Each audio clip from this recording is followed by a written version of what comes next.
Welcome to our channel. Today we how to build an A/B testing framework with Optimizely, full guide step by step clearly. Begin by defining your objectives for the A/B testing framework. Identify the key metrics that will measure success in your tests.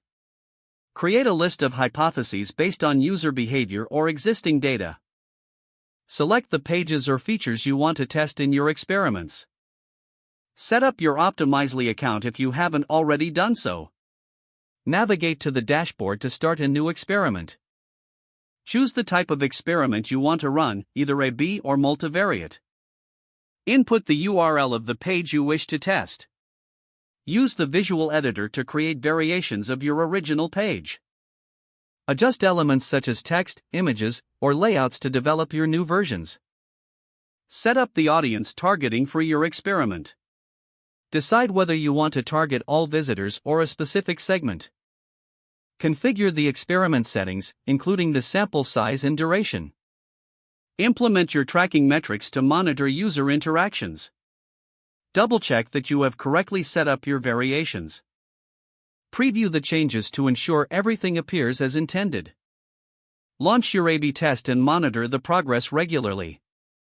Collect data on user engagement and conversions throughout the testing period. Analyze the results once the test concludes. Determine the winning variant based on your predefined metrics. Implement the changes of the winning variant on your main site. Document your findings and insights for future reference. Continuously refine your A/B testing framework as you gather more data.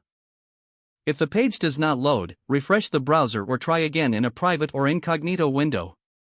Make sure you are using the correct email address, then retype it carefully to avoid small typos.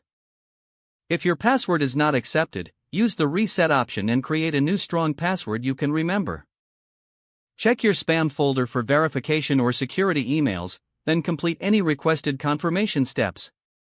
Enable two-factor authentication if available to improve account security and reduce unauthorized access risk.